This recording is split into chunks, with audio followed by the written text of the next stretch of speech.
morning. Let me set you up here. But good morning. It is Monday, January 3rd. So the first Monday back to work after the holiday. And it actually snowed here in Virginia. It was like 60 yesterday, and then it snowed. Let's take a look. Oh, it is still snowing. Let's actually go look out the front door. I don't like snow. My husband likes snow though. I don't. It looks pretty, but it's cold. I don't like to be cold.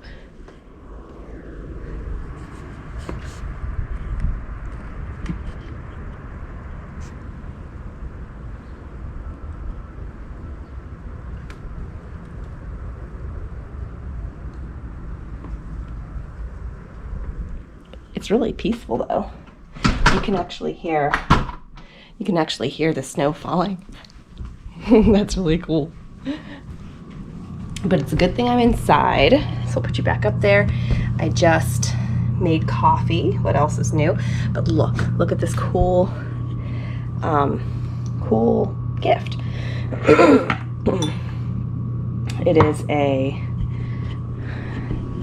little surface warmer gadget that you can put your coffee pot on. Oh, not your coffee pot, your coffee cup. And since this place doesn't have a microwave, and I would usually heat up my coffee in the microwave, that wasn't happening. So I was putting it in a saucepan to heat it up all the time. And yeah, it was just not optimal. And I was thinking about getting one of these little things, and I must have mentioned it because lo and behold, it came in the mail. Basically, any gift, like any good gifts for me, keep me warm and cozy and comfy. I love being warm, cozy, and comfy. Okay. Back to my non-dairy chemical creamer, Friendly Farms from Aldi's. So I have been thinking, I've always been like a goal setter. I really like achieving things and checking things off lists for sure. But I never really set like a New Year's resolution because it just has that word resolution and then it just makes me not want to do it. So, but there are things, if I think about them in terms of goals, there are things that I want to do. So basically, I've been wanting to declutter forever, and I do, but it's so incremental. It's like micro decluttering, and you don't really see a large difference. And I really think that in order to declutter and make it be effective, like right off the bat, you literally have to get rid of like half your stuff. So if you're decluttering books, half your books, half your clothes, half your sentimental items, things like that. And I know like Marie Kondo has a process, and there's all these other processes. There's another process that I think is pretty interesting, but like I have never done it, where it's like every day of the year you give away X amount of items. The first day of the year you put like one item in the bag to give away, and the second day of the year 2 items, the third day of the year 3 items. And so by the time you get to a certain point, you have all these items to donate or trash or get rid of, and you can say, I have rid my house of like 50 items. I've never tried that. I think it's interesting though. I do like that idea. But yeah, it's just bit by bit trying to clean, like basically declutter and then clean. And I've also read somewhere, and I like this too, that like surfaces should be clear, and then the only items that should be on the floor are furniture items. So no boxes of books, or I do give consensus. I do concede that I would put a magazine holder, it's a little box, a magazine holder on the floor. I would do that. But I have seen houses where literally the only thing on the floor is furniture, and it looks so nice, and you aren't tripping over things. But the first thing I need to do is just declutter before I can make things look nice. And that's the hard part, is because I always see the value in items, and if there's any modicum of use left in them, I just can't just throw them away. I always have to donate them, even though I know that there is a glut of like people donating trash to Goodwill and Salvation Army and other places. But like, I don't know if it makes a difference, but I am trying to make a conscientious effort to not donate my trash. Like, I'm not donating stained and ripped clothing. I'm donating good items that still have a lot of use in them and still look almost new. Some of them even have tags still on them. I usually try to give my items away through like Buy Nothing group or Free Cycle or something like that for like people in the neighborhood, but all of it doesn't always go, and it's always usually little knick-knack things. Yeah, so decluttering and cleaning is a big one, and I figure I will just tackle whatever I choose to do. I will just tackle like one thing a week in each category. Like, another thing I'm trying to do is like make things. So like make one thing a day. So yesterday I made homemade bread. It's not the first time I've made homemade bread. I've done it before, but that's like my homemade thing. And then today I really want to make my own sesame ginger salad dressing. So I have the ingredients to do that. And Wegmans actually has a really great sesame ginger dressing, which is what inspired me to try to make my own. So I'm going to do that. So every day I want to just try to do something. I've also been trying to exercise and work out, it goes better when I have someone to work out with.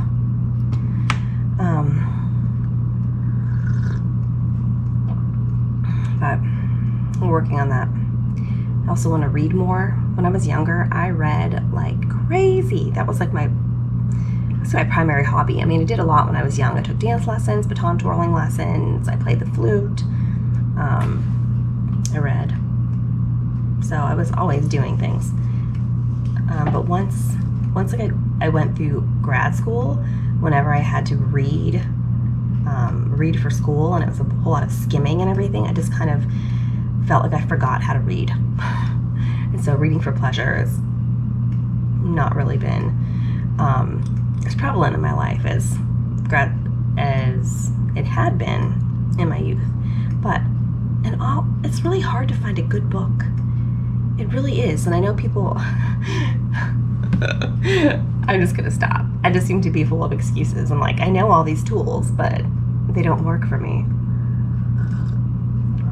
There's an app called Likewise, and that was recommended to me, that if you like this certain book, try these certain books. Or same thing with movies and TV shows. You like this? Watch this.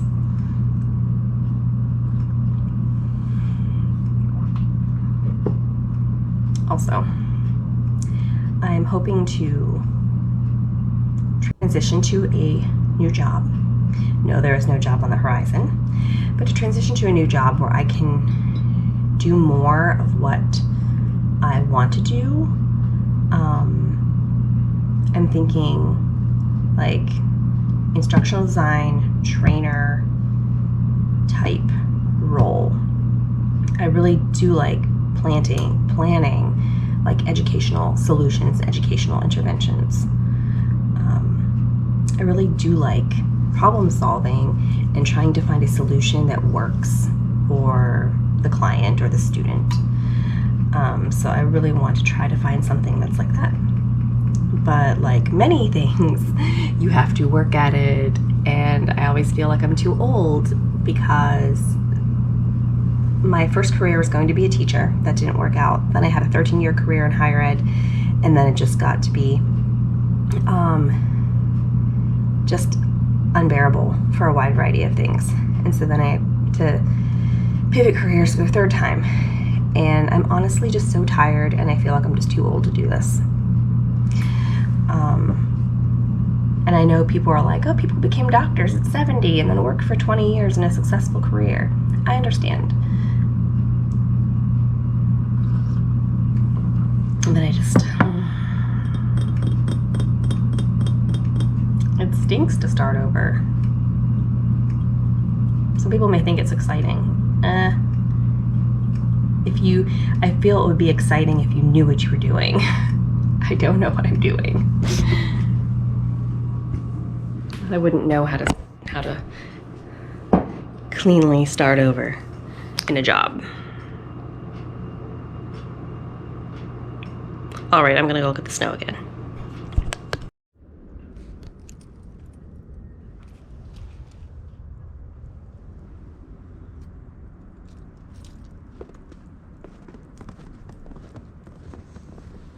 Okay, we have a power outage. And I'm trying to see how far reaching it is. Ooh, I think the gate's open.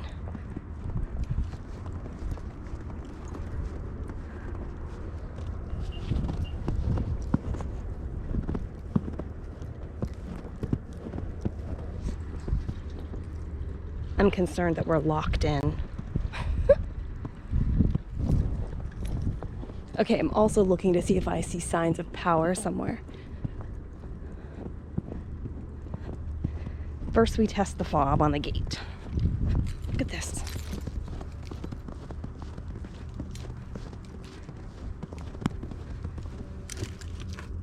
Oh my gosh. Oh boy, okay.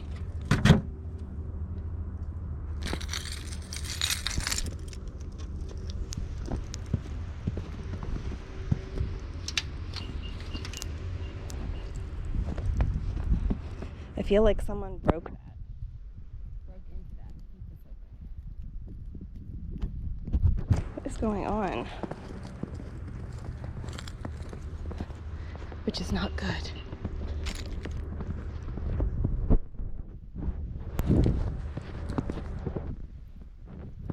People walking the dog. Okay. We're gonna see if the fob opens this.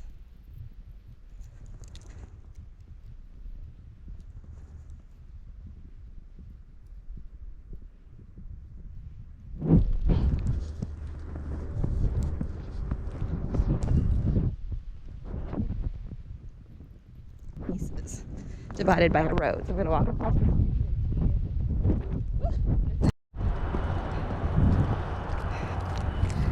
So I am walking along one of the main roads right outside our complex. There's a few cars coming. A lot of snow. Look at this.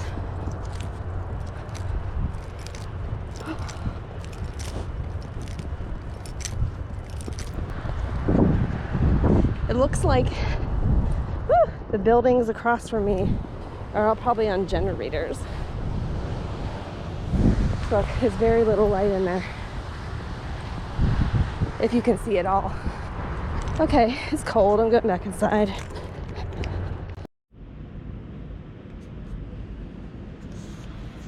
I'm glad to report that the power has returned. Because it was disgustingly cold outside and I didn't want that cold to seep in.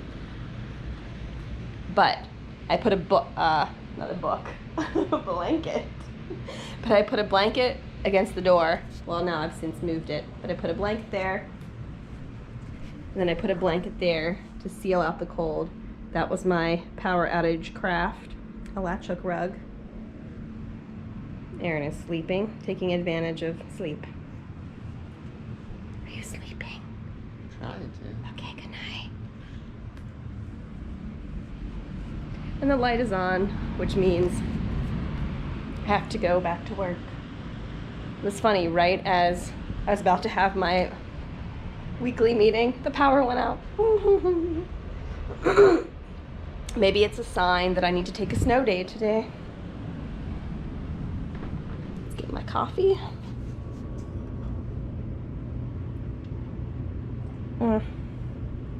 It's cold. Let's start this up.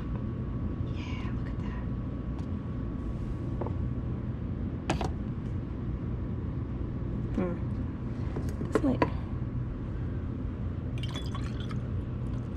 Oh no.